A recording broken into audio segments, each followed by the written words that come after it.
O meu nome é Alexandre Botelho, sou evangelista. Nós vamos falar sobre a trilogia da trasladação, que tem que ver com a bibliologia do advento. Mas o que quer dizer tudo isto? Nós usamos o termo a bibliologia do advento porque o termo bibliologia tem que ver com o estudo da Bíblia e a sua relação com uma doutrina extremamente importante que tem que ver com a volta de Jesus. Só no Novo Testamento nós encontramos em torno de 318 referências com respeito à volta de Jesus. Não devemos deixar por menos de considerar todas as implicações que tem que ver com esta maravilhosa promessa dirigida à Igreja de Deus. A trilogia da trasladação tem que ver com aquilo que está intimamente relacionado com o advento. É por isso então que nós vamos estar considerando os três aspectos que tem que ver com este momento glorioso da trasladação quando da volta de Jesus Cristo. Eu me refiro à terceira mensagem angelical de Apocalipse 14. Eu me refiro ao braço direito da terceira mensagem angelical, que tem que ver com a mensagem da justiça pela fé. E eu me refiro ao braço direito da terceira mensagem angelical, que tem que ver com a reforma de saúde. Nós então vamos considerar estes aspectos importantíssimos numa compreensão plena do advento de Cristo. Para tanto, nós vamos dividir esta palestra em 3 blocos. No primeiro bloco, nós vamos falar sobre a terceira mensagem angelical no contexto da adoração e obediência. No segundo bloco, nós vamos falar sobre o coração da terceira mensagem angelical no contexto da justiça de Cristo pela fé. E no terceiro e último bloco, nós vamos falar sobre o braço direito, que tem que ver com a reforma de saúde, que também tem sua extrema importância no contexto de todo o corpo da terceira mensagem angelical. Que Deus te abençoe ricamente, que você agora fique atento, é o nosso desejo e a nossa oração em o nome do Senhor Jesus. Amém?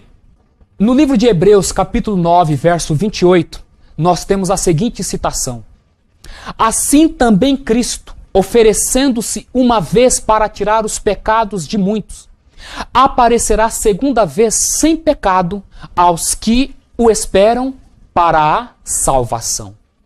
Nós temos aqui a razão por que Jesus Cristo virá pela segunda vez. A razão é que ele, tendo oferecido a sua vida como uma oferta pelo pecado, quando do seu primeiro advento neste mundo, e o propósito era tirar os pecados, ele então aparecerá pela segunda vez, sem pecado, aos que o esperam para a salvação. E o interessante, ele se manifestou quando do primeiro advento, não para tirar o pecado de todos. Não que esse não fosse o propósito, mas as Escrituras declaram para tirar os pecados de muitos. Muitos porque, infelizmente, nem todos crerão que o sacrifício de Jesus é uma oferta pelo pecado em favor da salvação da humanidade. Então, quando da segunda vinda, ele virá a este mundo para salvar aqueles que creram no seu evangelho, aqueles que creram na sua palavra, aqueles que creram no seu nome. Aqueles que permitiram que, através de sua obra expiatória, tirasse os seus pecados. Então é em favor destas pessoas que Cristo se manifestará pela segunda vez, a fim de os salvarem e então darem a eles a recompensa da vida eterna. Agora, o que tem a ver tudo isto com Apocalipse capítulo 14, ou a terceira mensagem angelical? Vamos então considerar a terceira mensagem angélica de Apocalipse 14. Apocalipse 14 divide-se em 3 partes. Do verso 1 ao verso 5, nós temos a visão dos 144 mil trasladados. Já dos versos 6 ao verso 13, nós temos as 3 mensagens angelicais. E dos versos 14 ao verso 20, nós temos o advento de Jesus como consequência do cumprimento da sua promessa. Se colocados na ordem sequenciais de eventos, teremos um quadro completo dos acontecimentos, compreensão lógica dos mesmos e uma noção da solenidade deste tempo. Ou seja, a proclamação das 3 mensagens angelicais preparará um povo para o segundo advento de Jesus Cristo. O segundo advento de Jesus Cristo fará com que o quê? Essa classe de pessoas preparadas, unida àquela classe que ressurgirá por ocasião do toque da última trombeta, seja então o quê? Trasladadas e levadas à glória eterna. E então, quando entra em cena a visão dos salvos ali no Monte Sião, conforme visto por João em Apocalipse 14. Mas note só, a visão dos salvos na eternidade, bem como o advento de Jesus que precede este momento, não terá lugar enquanto as 3 mensagens de Apocalipse não forem proclamadas, não forem compreendidas, não forem alcançadas através da pregação. Nós temos na primeira mensagem angelical de Apocalipse 14, versos 6 e 7, um apelo. Nós temos ali da parte de Deus um apelo para que os homens o temam e deem-lhe glória. Nós temos ali um apelo, um chamado à verdadeira adoração. Na segunda mensagem angelical, Apocalipse 14, verso 8, nós temos uma denúncia. Ou seja, ao passo que a primeira mensagem angelical vem apelando aos homens a uma verdadeira adoração, na segunda mensagem nós temos uma denúncia da parte de Deus em relação aos seus ouvintes. E já na terceira mensagem, dos versos 9 ao 13, nós temos uma advertência sobre aqueles que, ao rejeitarem o apelo da primeira mensagem angelical com respeito à adoração, vão se submeter a uma falsa adoração. E então nós passamos a compreender a importância da segunda mensagem angelical no aspecto da sua denúncia com respeito a um falso sistema religioso evangélico que tem como propósito desviar as pessoas da compreensão devida das implicações da terceira mensagem angelical. Diante então destas 3 mensagens, nós temos 3 perguntas. Quem é este Deus que a primeira mensagem angélica nos apresenta? O que é Babilônia que a segunda mensagem angélica denuncia? Adoro o Deus certo no dia certo, que tem que ver agora com a advertência da terceira mensagem angelical? Vamos então às devidas respostas a estas perguntas. Com respeito a Deus, como apresentado na primeira mensagem angelical, Deus único, o Pai. Jesus Cristo, no Evangelho de Marcos, capítulo 12, verso 29, nos disse o seguinte: e Jesus respondeu-lhe: o primeiro de todos os mandamentos é: ouve, Israel, o Senhor nosso Deus é o único Senhor.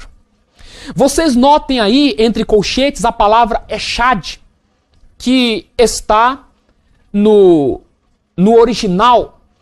Esta palavra, ela tem que ver com único. E nós temos aqui então o nosso Senhor Jesus Cristo dizendo que o quê? Deus, o nosso Deus é o único Senhor. E estas palavras são ditas pela própria boca de Jesus Cristo. Ele ainda continua dizendo no outro texto, em Mateus capítulo 27, verso 46, e perto da hora nona, exclamou Jesus em alta voz, dizendo: Deus meu, por que me desamparaste? Nós vemos ali Jesus Cristo na cruz do Calvário se dirigindo a uma pessoa. E ele diz: Deus meu, por que me desamparaste? Numa hora de maior sofrimento, de sua maior agonia, Cristo solta um brado de angústia e se dirige a um ser supremo. Esse momento passa. Jesus Cristo sucumbe ante a cruz do Calvário por conta dos nossos pecados. Mas ao terceiro dia, conforme ele próprio havia dito, ele ressuscita. E ali então nós temos alguns dos seus discípulos indo ter com ele. E então, quando nós, ali no Evangelho de João, no capítulo 20, no verso 17, nós lemos o seguinte: Cristo se dirigindo a uma pessoa, disse Jesus: não me detenhas, porque ainda não subi para meu Pai, mas vai para meus irmãos e dize-lhes que eu subo para meu Pai e vosso Pai, meu Deus e vosso Deus. Jesus Cristo, ressuscitado, declara que ainda não havia subido ao céu. Então ele diz ali a Maria que vá de encontro aos discípulos e diga-lhes, ele ainda não havia subido para o Pai e o Pai dos mesmos, os discípulos. Ele ainda não havia ido para o Deus dele e o Deus dos discípulos. O mesmo Deus que ele havia clamado lá da cruz do Calvário, o mesmo Deus que durante o seu ministério ele havia dito ao povo de Israel ser o único Deus. E agora, quando na ilha de Pátimos, João está ali recebendo as revelações, Cristo revela o seguinte para ele, em Apocalipse capítulo 3, versos 12 e 13. A quem vencer, eu farei coluna no templo do meu Deus e dele nunca sairá. E escreverei sobre ele o nome do meu Deus e também o meu novo nome. Por esses textos aqui, meus queridos, nós passamos a entender que Jesus Cristo tem um Deus. Por esses textos aqui fica claro, ele próprio declarou certa vez, é maior do que ele. Porque ele disse, o Pai é maior do que eu. Considerando então tudo isto, nós passamos então agora a considerar as epístolas escritas pelos discípulos de Jesus Cristo. Por exemplo, o apóstolo Paulo disse, ao único Deus sábio seja dada a glória por Jesus Cristo para todo sempre. Amém. Romanos 16, 27. Nós então vemos aqui o quê? Duas personagens. O único Deus, que o próprio Cristo declarara durante o seu ministério. E agora Paulo se refere a Jesus Cristo. O apóstolo Tiago também não vai fazer diferença, porque ele vai dizer lá em Tiago, versos 1 e 1, Tiago, servo de Deus e do Senhor Jesus Cristo, mais duas personagens. O apóstolo Pedro também vai nos dizer em 1 Pedro, capítulo 1, versos 3, bendito seja o Deus e Pai de nosso Senhor Jesus Cristo. Eu passo a entender que Pedro entendeu perfeitamente o evangelho de Jesus Cristo. O apóstolo João também não vai ficar atrás. Na epístola segundo João 3 vai nos dizer a graça, a misericórdia, a paz da parte de Deus Pai e da do Senhor Jesus Cristo, o Filho do Pai. Mais uma vez, duas personagens. A primeira mensagem angelical faz um apelo. Temei a Deus e dai-lhe glória, porque vinda é a hora do seu juízo. E adorai aquele que fez os céus e a terra, o mar e as fontes das águas. Nós temos aí um chamado à adoração. E a adoração implica numa deidade. Então, a grande pergunta, como nós fizemos a princípio, quem é este Deus? Vamos prosseguir. O Pai Celestial. Nós vimos lá João afirmando que Deus o Pai seja bendito e também Jesus Cristo o Filho. Vamos então considerar aqui a figura do Pai. Jesus nos diz, e Jesus respondeu-lhe, o primeiro de todos os mandamentos é, ouve Israel, o Senhor nosso Deus é o único Senhor. Nós estamos então repetindo esse texto.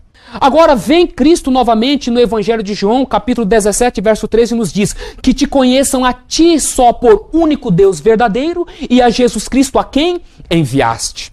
Note só, meus queridos, se você for lá nessa referência bíblica, você vai ver um texto anterior dizendo assim, e a vida eterna é esta. O que os cristãos buscam não é a vida eterna? Se há uma coisa importante para os cristãos é a vida eterna. E Cristo está dizendo que o quê? O conhecimento para se alcançar este propósito que todos os cristãos eu creio, tem no seu íntimo, eles precisam o quê? Conhecer duas personagens. Primeiro, o único Deus verdadeiro e a Jesus Cristo a quem ele enviou. Estas palavras aqui não são palavras de qualquer homem, não, gente. É o próprio Jesus Cristo, aquele que pagou o preço pelos nossos pecados, livrando-nos da condenação eterna, e que agora, através dele, nós obtemos a vida eterna. É o próprio Senhor nos dizendo. E se ele nos disse isso, ele estava muito bem consciente, e como ele é o caminho, a verdade e a vida, e ninguém pode vir ao Pai senão através dele, olha, vamos seguir a receita. Vamos seguir a receita. Cristo dá contínua ênfase nos evangelhos a este único Deus como sendo seu Pai. As cartas apostólicas começam discorrendo sobre o único Deus, o Pai e seu Filho Jesus. O Apocalipse inteiro revela o Deus único e o Cordeiro. Esses dias eu peguei a minha Bíblia, Apocalipse 1, até o último capítulo, 22. Eu considerei ali todos os pontos que fala de Deus o Pai e de Jesus Cristo o Cordeiro, o Filho. Interessante, gente. De ponta a ponta, você vai ver no livro do Apocalipse, no livro da Revelação, e ele começa assim, ó, revelação de Jesus Cristo, a qual quem? Deus lhe deu. E por daí em diante você vai perceber o quê? Deus, o Pai, e Jesus, o Cordeiro. E constantemente Jesus se referindo a Deus, o Pai, como seu Deus, o seu Pai. Cristo está aí buscando, através desta revelação do último livro das Escrituras Sagradas, nos conscientizar com respeito à importância da verdadeira adoração. Qual a relação disso com a santa lei de Deus? E deu a Moisés as duas tábuas do testemunho, tábuas de pedra, escritas pelo dedo de Deus. E aquelas tábuas eram obra de Deus. Também a escritura era a mesma escritura de Deus. Êxodo 31, verso 18, e então Êxodo 32, verso 16. O primeiro mandamento da lei de Deus defende um único Deus, mim. Note que lá está no singular e não no plural. Ou seja, não vários, nós. Deus o Pai escreve a lei, porém a entrega a Moisés através do anjo do Senhor, seu filho, cujo nome está nele, Senhor. Então vamos começar a deixar aqui algumas questões bastante claras. Quem escreveu a lei? Deus. Qual a relação de Jesus Cristo com este fato? Então é que nós vamos ver na sequência. O anjo do Senhor. O mesmo livro de Êxodo, no capítulo 23, versos 20 e 21, nós vamos ler o seguinte: eis que eu envio um anjo diante de ti, para que te guarde neste caminho. Guarda-te diante dele e ouve a sua voz, e não provoques a sua ira, porque não perdoará a vossa rebelião, porque o meu nome está nele. Nós temos aqui Deus dizendo a Moisés, seu servo, que haveria de enviar um anjo para que o guardasse pelo caminho, para que, enfim, os conduzisse naquela peregrinação. E Deus então exortou a Moisés dizendo que o quê? Que não provocasse a ira dele, porque ele não perdoaria a rebelião do povo. Por quê? O nome dele, Deus, estaria sobre este anjo. Então veja bem, meus queridos, quem é este anjo? O próximo texto vai nos dizer o seguinte, Deuteronômio 18, 17 e 19. Então o Senhor me disse: eis que lhe suscitarei um profeta do meio de seus irmãos como tu, e poreis as minhas palavras na sua boca, e ele lhes falará tudo o que eu lhe ordenar. E será que qualquer que não ouvir as minhas palavras que ele falar em meu nome, eu requererei dele. Nós temos aqui então mais uma vez Deus dizendo a Moisés que vai enviar um profeta, como ele, como Moisés. Esse profeta vai sair do meio do povo ali, do povo de Israel. E a ordem de Deus é que o quê? Que o povo ouça tudo o que esse profeta disser. Porque aquele que não ouvir as palavras deste profeta, Deus vai requerer. Por quê? Deus torna a repetir, o meu nome vai estar nele. Agora, Onde nós queremos chegar com tudo isso? Você deve estar aí questionando. Jesus Cristo, o profeta. O texto nos diz: eu vim em nome de meu Pai e não me aceitais. Se vós cresceis em Moisés, creríeis em mim, porque de mim escreveu ele. E um outro verso vai nos dizer ali no outro capítulo do mesmo evangelho: este é verdadeiramente o profeta que devia vir ao mundo. Veja bem, gente, Cristo está dizendo que ele veio no nome de quem? Do Pai dele. E ele está dizendo que se o povo cresce em Moisés, creriam nele, porque Moisés escreveu a respeito dele. Então, voltando lá atrás, Deus revelou para Moisés que enviaria o quê? Um profeta, e que neste profeta estaria o nome de quem? Dele. E nós vemos agora Cristo, o profeta, dizendo o quê? Que ele veio no nome de quem? Do Pai dele, Deus. E nós vemos agora as pessoas testemunhando que esse, de fato, verdadeiramente, é o profeta que devia vir ao mundo. Um outro texto, João Batista, Pedro, Marta e o próprio escritor do evangelho citado vão testificar ser o profeta Jesus, o Cristo, o Filho de Deus. Sim, o anjo do Senhor encarnado. Então nós podemos conferir em João 1:34, 6:69, 11:27 e 20:31. Ou seja, nós vemos aqui o Novo Testamento clareando o Velho Testamento. Por quê? O Velho Testamento é profecia. O Novo Testamento é cumprimento. É um lançando luz sobre o outro para que haja uma plena compreensão por parte do povo de Deus na terra, a fim de compreender as implicações da terceira mensagem angelical e a sua relação com a trasladação e o segundo advento de Jesus Cristo. No contexto do fator adoração.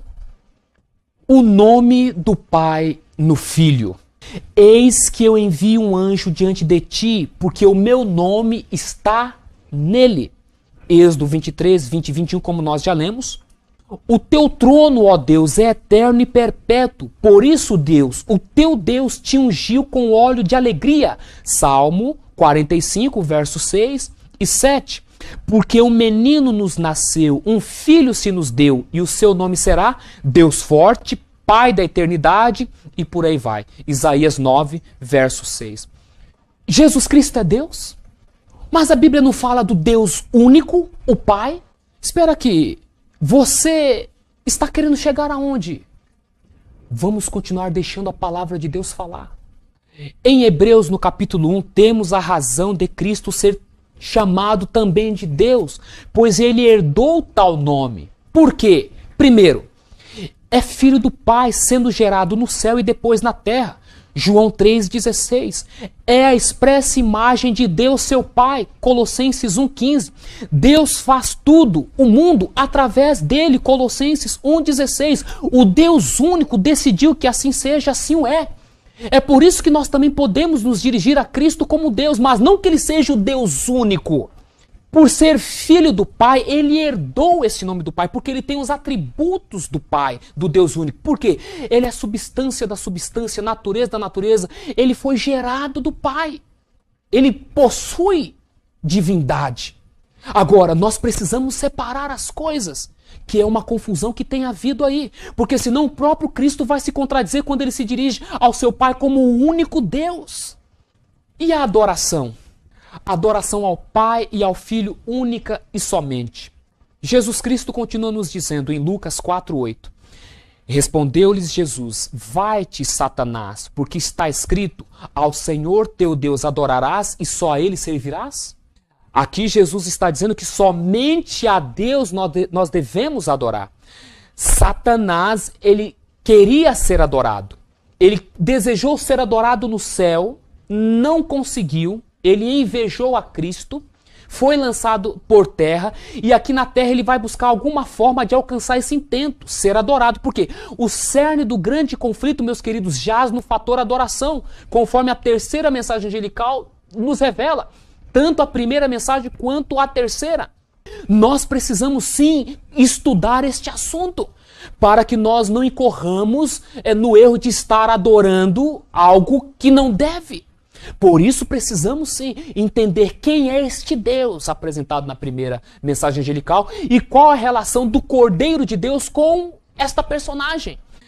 Então os que estavam no barco adoraram-no, dizendo: verdadeiramente tu és filho de Deus. Mateus 14, 33. Cristo deixou bem claro que a adoração é a Deus e, por tacada, ele também deve ser adorado. Por quê? O texto é claro, ele é o Filho de Deus. O nome do Pai está nele. É digno, sim. Um outro texto, Apocalipse 4:10. Prostravam-se diante do que estava assentado sobre o trono, adoravam. Se você analisar o capítulo 4 do livro de Apocalipse, você vai ver um trono, e assentado neste trono está o Deus único, o Pai Celestial. E se você agora continuar analisando esse texto, esse assunto no capítulo 5, versos 13 e 14, ele prossegue, porque no capítulo 4 é nos apresentado Deus, Pai, o único. E no capítulo 5 vai apresentar uma segunda personagem. Lá nos diz o seguinte: ao que está assentado sobre o trono, que foi o que nós vimos no capítulo 4, e ao Cordeiro sejam dadas ações de graças e honra e glória e poder para todo sempre, e adoraram. No livro do Apocalipse, nós temos ali a adoração sendo dirigida contínua e unicamente a duas personagens, o Deus único e o Cordeiro. Porque, conforme Hebreus, o Pai assim determinou. A adoração é dirigida assim, ao Pai e ao Filho, única e somente. Por que a ênfase nesse aspecto? Porque nós vamos compreender mais adiante a razão da denúncia da terceira mensagem angelical em relação aos falsos adoradores, em relação a uma falsa adoração. O nome do Pai e do Filho nos adoradores verdadeiros. Isso daqui é importante, para vocês verem como que afeta o crente a questão da adoração. Isso é sério, gente. Isto é sério, isto é grave. Olha o que nós vamos ler aqui, Apocalipse capítulo 3, versos 12 e 13. A quem vencer, eu farei coluna no templo do meu Deus, e dele nunca sairá. E escreverei sobre ele o nome do meu Deus, e o nome da cidade do meu Deus, a nova Jerusalém que desce do céu do meu Deus, e também o meu novo nome. Apocalipse capítulo 3, versos 12 e 13. Nós temos aqui Cristo dirigindo estas palavras, pedindo para que o apóstolo João registre as mesmas, e ele está dizendo aqui uma questão bastante importante. Ele está dizendo que vai escrever sobre os salvos o nome dele, o nome do Pai dele e o nome da Nova Jerusalém. Apocalipse continua nos trazendo mais informações com respeito a essa questão do nome do Pai e do Filho nos adoradores verdadeiros. Leiamos agora Apocalipse 14, verso 1. E olhei, e eis que estava o Cordeiro sobre o monte Sião, e com ele 144.000, que em sua testa tinham escrito o nome dele e o de seu Pai.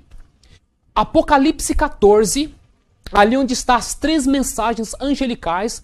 Quando então nós vemos os salvos ali no Monte Sião, os 144.000, nós vemos que na testa dos mesmos está escrito uns nomes. Quais são estes? O nome do Pai e o nome do Filho.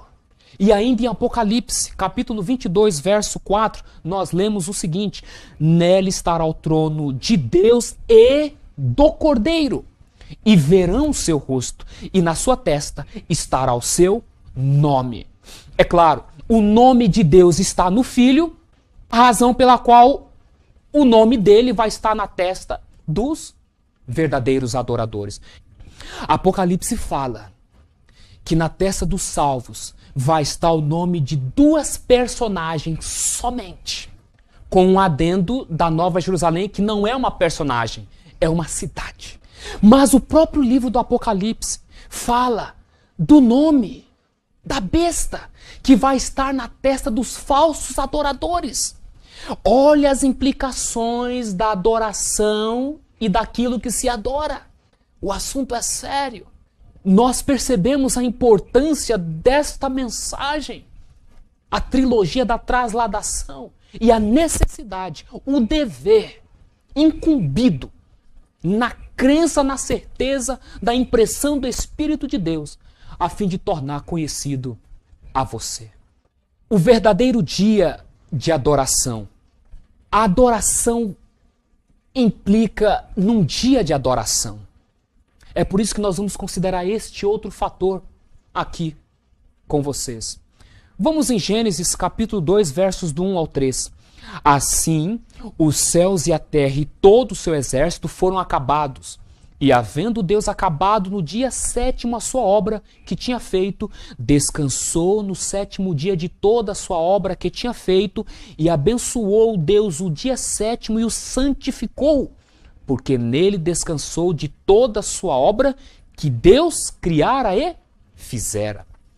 Nós temos aqui o relato da criação, e aqui vem nos dizendo que Deus, após toda a realização de sua obra, ele descansou no dia 7º. 3 coisas: descansou, abençoou e santificou. Mas a grande pergunta é: que dia é este, o dia 7º? Então nós avançamos novamente nas Escrituras Sagradas. Êxodo capítulo 20, versos 8 a 11, e nós lemos o seguinte: lembra-te do dia do sábado para o santificar. 6 dias trabalharás e farás toda a tua obra, mas o 7º dia é o sábado do Senhor teu Deus. Não farás nenhuma obra, porque em 6 dias fez o Senhor os céus e a terra, o mar e tudo que neles há, e ao 7º dia descansou. Portanto, abençoou o Senhor o dia do sábado e o santificou. Qual é o 7º dia mesmo? Deus, escrevendo na sua santa lei com o seu próprio dedo, vai dizer que o 7º dia é o sábado. Ele vem dizendo que ele cria agora, que ele havia criado o mundo em 6 dias, os céus e a terra, exatamente o que está sendo declarado na primeira mensagem angelical. Adorai aquele que fez os céus e a terra, o mar e as fontes das águas. Quem é aquele? É aqui, ó, o Senhor Deus, que criou os céus e a terra. O 4º mandamento da lei de Deus, escrita pelo próprio dedo dele, está nos dizendo. Então, o 7º dia é o sábado. E, novamente, 3 aspectos importantes: descansou, abençoou e santificou. Isso daqui não nos quer dizer alguma coisa? A adoração verdadeira implica num Deus verdadeiro e num dia verdadeiro. Respondendo então lá aquela terceira pergunta que nós fizemos a princípio com respeito à terceira mensagem angelical, a adoração com respeito a este Deus e o dia que se adora. Então veja bem, meus queridos, o cerne do grande conflito que teve início no céu e então é transportado para a terra, vai alcançar o seu clímax em torno destas questões que nós temos aqui considerado com você. Mas Deus, em sua infinita misericórdia, não permitirá que nenhum dos teus filhos, que nenhum dos honestos, dos sinceros servos e servas de Deus entrem nesta questão, neste conflito, nesta controvérsia, sem o devido esclarecimento. É por isso que as 3 mensagens angelicais de Apocalipse precisam ser proclamadas, precisam ser compreendidas, porque na controvérsia final, no clímax deste conflito, o mundo vai ser dividido em 2 partes. Aqueles que vão se posicionar com respeito à verdadeira adoração e aqueles que vão se posicionar com respeito à falsa adoração. Não à toa, torno a repetir, a primeira e a terceira mensagem angelical dá ênfase neste fator dominante, adoração, que constitui a terceira mensagem angelical. E o Espírito Santo? Temos falado do Pai, temos falado do Filho e o Espírito Santo. Vamos ler então Evangelho de João, capítulo 14, versos 16 e 18. Ele vos dará outro Consolador. Não vos deixarei órfãos, voltarei para vós. Atos 16, 6 e 7. foram impedidos pelo Espírito Santo de anunciar a palavra na Ásia, e quando chegaram a Mísia, intentaram ir para a Bitínia, mas o Espírito de Jesus não lhe permitiu. Gálatas 4:6. Deus enviou aos nossos corações o Espírito de seu Filho. Tem-se entendido e ensinado que o Espírito Santo é um terceiro Deus. E sendo um terceiro Deus, deve ser adorado. Quem é o Espírito Santo? Não diz a Bíblia que o Espírito Santo é o Espírito de Deus ou o Espírito de Cristo? Cristo falou que seria enviado outro Consolador. E no mesmo capítulo ele vai dizer que não vai deixar os discípulos órfãos, mas vai voltar para eles. Então eu pergunto, essa volta está se referindo à segunda vinda de Jesus ou à sua manifestação em espírito no meio dos seus discípulos?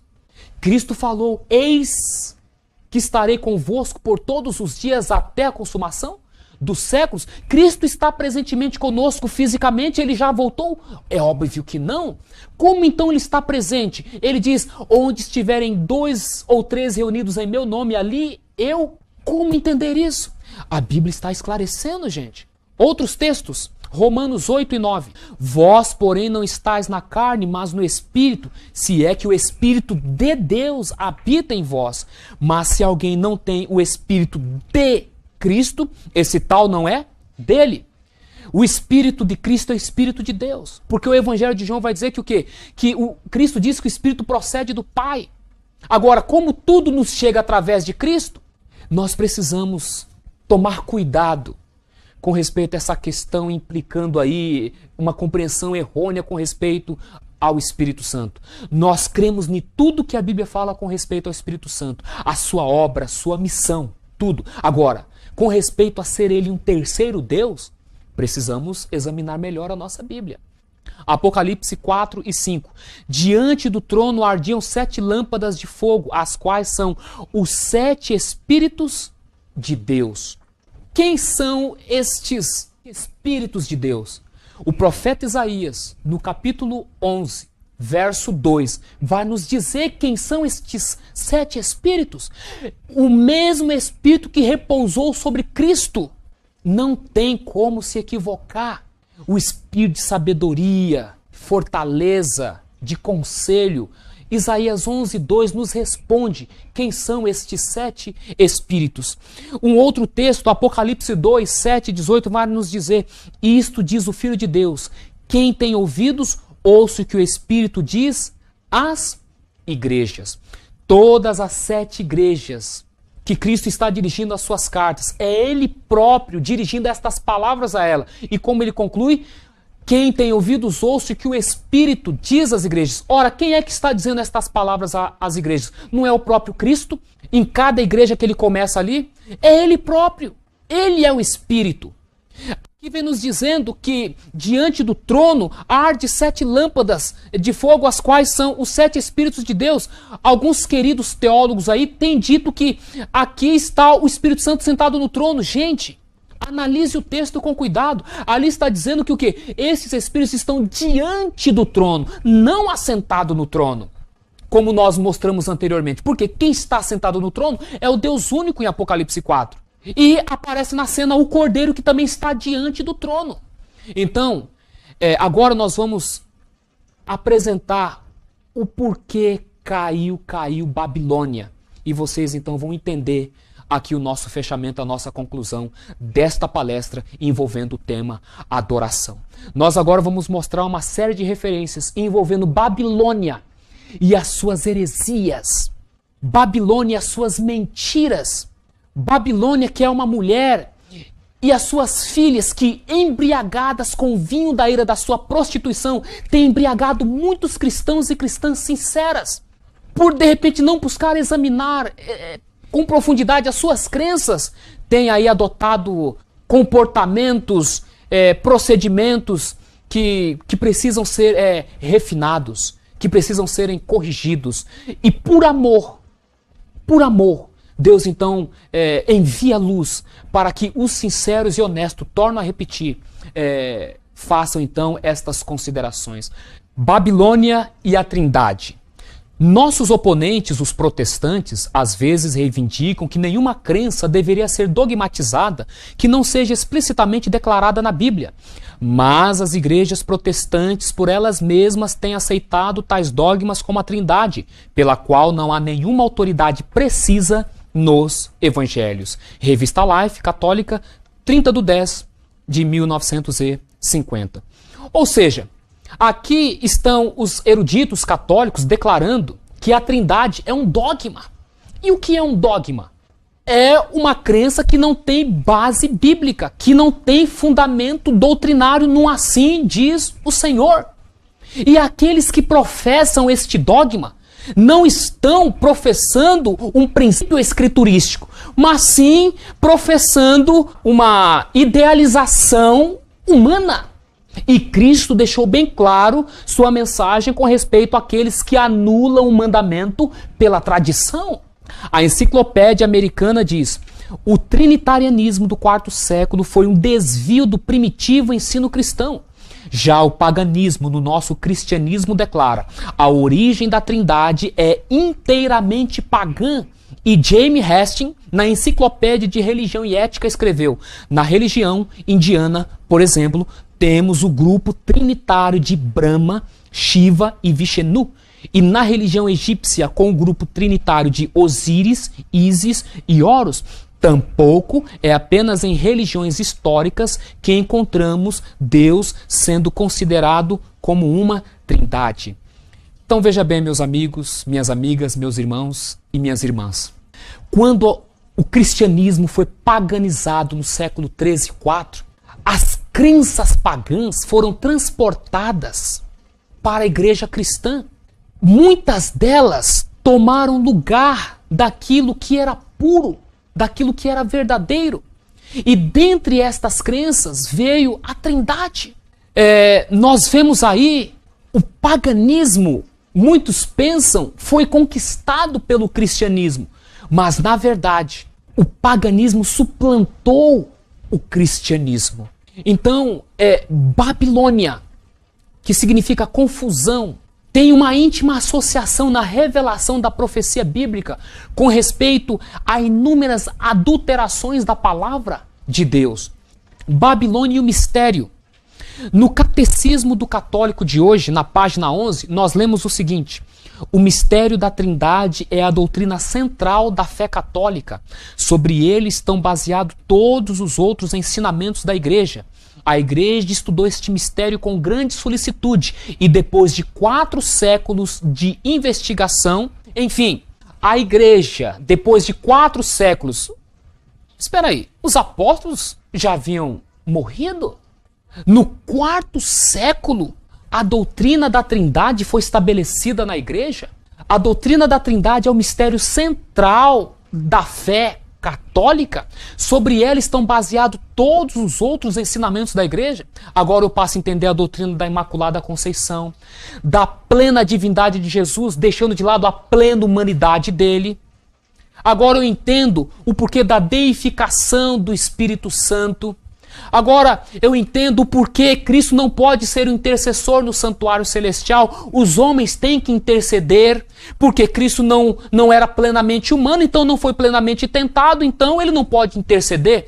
Ou seja, sobre esta doutrina estão baseados todos os demais ensinamentos da Igreja. Ou seja, com esta doutrina, todas as demais doutrinas que constituíam pilares da fé da igreja primitiva foram sendo lançados por terra, e nós vamos ver mais adiante. Olha o que nos diz aqui o Catecismo Católico. O Pai existiu antes do Filho e do Espírito Santo. É uma pergunta? Ou melhor, o Pai existiu antes do Filho e do Espírito Santo? É a pergunta. Não! O Pai não existiu antes do Filho nem do Espírito Santo, porque todas as 3 pessoas divinas são igualmente eternas. Espera aqui, é um teatro então aquilo que está acontecendo na Bíblia? O Pai faz de conta que é Pai, o Filho faz de conta que é Filho? Eu não estou entendendo, porque se são coeternos, se Deus em algum princípio teve uma origem, ambos tiveram a origem no mesmo momento. Outra coisa, se eles são coeternos, Isso anula a filiação de Cristo? A Bíblia deixa bem claro que Cristo foi gerado. Provérbios capítulo 8 deixa isso muito claro. O Evangelho de João e suas epístolas vão deixar isso bastante claro. Nós precisamos considerar isso com cuidado. Este movimento de unidade é chamado ecumênico. Participam deles os que invocam o Deus Trino e confessam a Cristo como Senhor e Salvador. Isso está registrado na carta Ut Unicit, página 13. O movimento ecumênico, em torno da qual estão se unindo as igrejas em pontos comuns de doutrinas, tem como doutrina básica, fundamental, a Trindade. É claro que confessar Cristo como Salvador, isso é óbvio. Como Senhor, é claro, as Escrituras deixam bem claro. Agora, a Trindade, a Bíblia não tem uma única parte que ressalta este aspecto. Então, eis aqui o mistério central de Babilônia. E Apocalipse 17, verso 5, vai dizer que na testa da mulher está escrito Babilônia, o mistério. E então agora a gente passa a entender por que na testa dos adoradores da besta vai estar o quê? O mistério. Por quê? Qual é o mistério central de Babilônia? A Trindade, que invoca a adoração a 3 deuses, mas na testa dos verdadeiros adoradores vai estar o nome de quem? Do Pai e do Filho. Eles estão dizendo ali que são uma Trindade? Aí é que está a questão. Babilônia e o domingo. A Bíblia manda santificar o sábado, não o domingo. Jesus e os apóstolos guardaram o sábado. Foi a tradição católica que, honrando a ressurreição do Redentor, ocorrida no domingo, aboliu a observância do sábado. Isso está registrado em O Biblismo, página 106, do Padre do Bois, Belém. Mexeu na adoração, mexe também na questão do dia de adoração. Tudo no século IV. Aqui as autoridades católicas vêm dizendo que o quê? Que o domingo é uma tradição da igreja. Porque o domingo era o dia que os pagãos adoravam a sua trindade, os seus deuses, Ísis, Osíris e Óris. Os deuses pagãos são transportados para a igreja cristã. Mas não vem só os deuses, vem também o dia pagão de adoração transportado para a igreja cristã. Foi-se derrubando uma verdade, foi-se obrigado a derrubar outras. Foi-se acoplando uma mentira e foi-se obrigado a trazer outras mentiras. Vamos ler ainda o que está registrado em The Fate of the Father, edição de 1982, do Cardeal Gibbons. Podereis ler a Bíblia de Gênesis ao Apocalipse e não encontrareis uma única linha que autorize a santificação do domingo. As Escrituras ordenam a observância religiosa do sábado, dia que nós nunca santificamos. O que nós vemos aí? Uma tradição, uma observância religiosa estabelecida pelos homens, um dogma. Por isso, meus queridos, que o fator adoração implica também a questão obediência, porque Deus tem um dia de adoração. Lá, a Babilônia também vai ter o seu dia de adoração. O sábado é um sinal de Deus. Ezequiel, capítulo 20, versos 12 e 20. Babilônia também tem um dia de adoração. Se o dia de adoração de Deus é o sábado, logicamente, o dia de adoração de Babilônia vai ser o quê? O domingo? Uma tradição humana católica. Então, fator adoração implica em quem se adora. Fator dia de adoração implica em dia que se observa, em dia em que se adora esse Deus. E a minha pergunta então é, meu amigo, a quem você está adorando? Minha amiga, que dia de adoração você está santificando? As 3 mensagens angelicais de Apocalipse precisam ser compreendidas, porque estas mensagens, elas vão dividir o mundo em 2 pontos. Os verdadeiros adoradores e os falsos adoradores, com o Deus verdadeiro e o falso Deus, e o verdadeiro dia de adoração com o falso dia de adoração. A questão é séria, sim. Babilônia e o batismo. Vocês percebem como a coisa é séria? Porque a segunda mensagem angelical está dizendo: caiu, caiu Babilônia. A fórmula batismal foi mudada do nome de Jesus Cristo para as palavras Pai, Filho e Espírito Santo pela Igreja Católica no século II. Sempre nas fontes antigas menciona que o batismo era em nome de Jesus. Enciclopédia Britânica, 11ª edição, volume 3, páginas 365, 366 e 82. É claro A igreja primitiva não cria na Trindade. Agora, depois de 4 séculos, a igreja começa a se desviar do princípio, começa a fazer acordos. Então, ela agora introduz a Trindade. Tem que mexer na questão do rito batismal. Então, lá no Evangelho de Mateus, o único evangelho, nós vamos ver registrado o batismo em uma Trindade. Mas tem fundamento isso daí? É bíblico mesmo? Porque se nós formos ver os textos de Atos com respeito ao batismo dos apóstolos, eles vão estar batizando somente no nome de Jesus. Então espera aqui, será que os apóstolos foram os primeiros a nos dar o exemplo de ir contra a palavra de Deus? Cristo ordena eles a batizar o nome de 3 pessoas e agora estão eles ali na prática batizando em nome somente de uma? Examine aí os 10 primeiros capítulos de Atos e outros mais, vocês vão ver que não existe um batismo sequer em nome de uma Trindade, mas somente no nome de Jesus. Então, os registros históricos começam a fazer sentido, porque a Bíblia começa a dar respaldo. A religião primitiva sempre batizava em nome do Senhor Jesus até o desenvolvimento da doutrina da Trindade no 2º século. Enciclopédia da Religião Canem, página 53. Séculos 3, 4, começando ali do século II, o paganismo começou a adentrar no cristianismo. O cavalo branco de Apocalipse, que representa a pureza, sai de cena com a morte dos apóstolos. O cavalo vermelho entra em cena porque os sucessores dos apóstolos começam a ser perseguidos por sustentar a pureza doutrinária. Mas o que? Quando chega no cavalo vermelho, eles começam a negociar para evitar a perseguição. E isso explica hoje porque a igreja cristã não é mais perseguida como foi. Houve acordos doutrinários.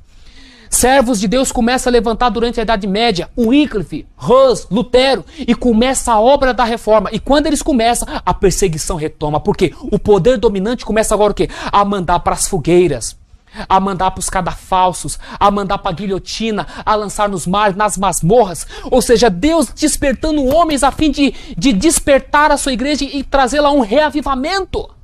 Só que esse reavivamento, essa reforma ainda não acabou, porque ela depende de mim e de você, para que seja concluída. Agora a grande pergunta é, você é um cristão sincero? Você é honesto? Está você mesmo comprometido com um assim diz o Senhor? Ou você, por temor da retaliação, do opróbrio, da perseguição, vai continuar se opondo a um assim diz o homem? Algumas pessoas têm dito que eu sou polêmico. E sabe, eu sou polêmico mesmo. Sabe por que eu sou polêmico? Porque a verdade é polêmica. A verdade, meus queridos, é polêmica. Os profetas foram polêmicos. Os apóstolos foram polêmicos.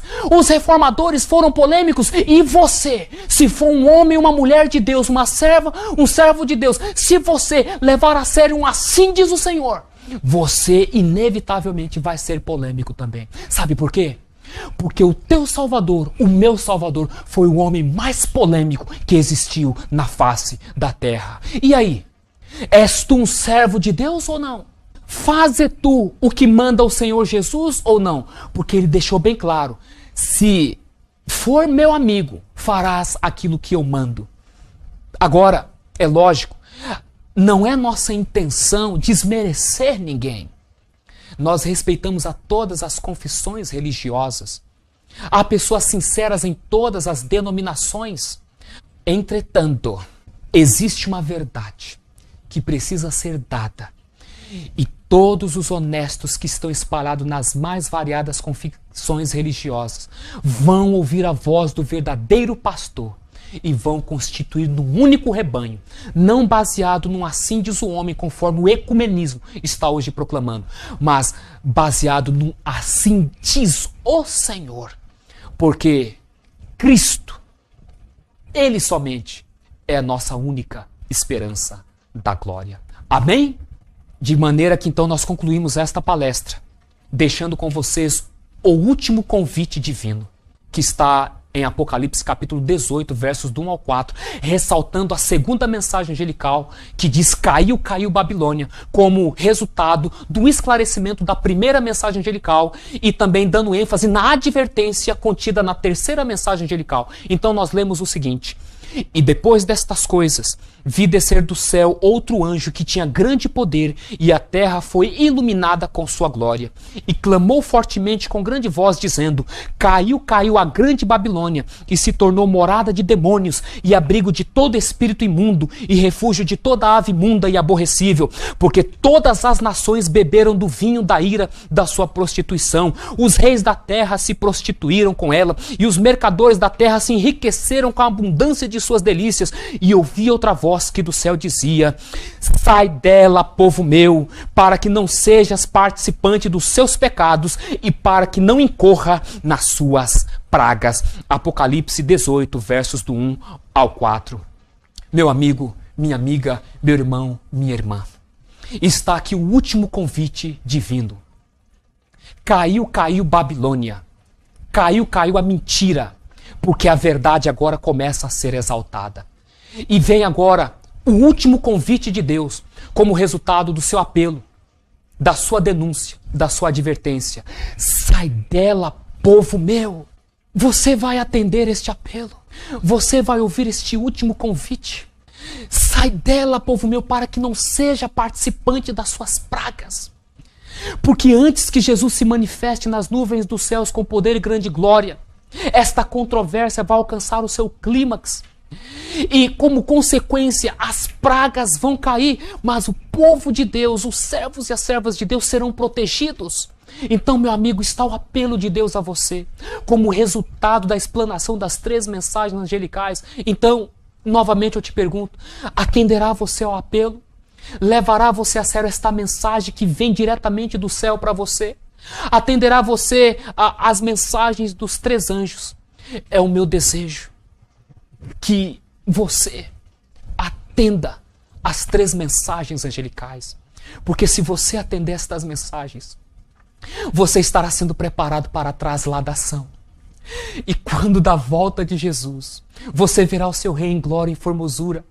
Não temerás, não fugirás, porque você estará em paz. E então você terá a alegria de estar sobre o Monte Sião, juntamente com o Cordeiro, tendo na sua testa escrita o nome do Pai dele, o Deus único, e o nome dele, e então desfrutando as maravilhas da eternidade, porque um dia uma mensagem gloriosa chegou até você, e você foi humilde o suficiente para aceitar o assim diz o Senhor, lançou por terra o seu orgulho, a sua altivez, não considerou a sua posição, o seu título, nada dessas coisas, não olhou para os amigos, para os parentes, mas olhou tão somente para Jesus e aceitou ele e com ele a sua verdade. Que Deus possa te abençoar, que esta mensagem te torne apto para a salvação. É o nosso desejo, é a nossa oração, em nome do Senhor Jesus.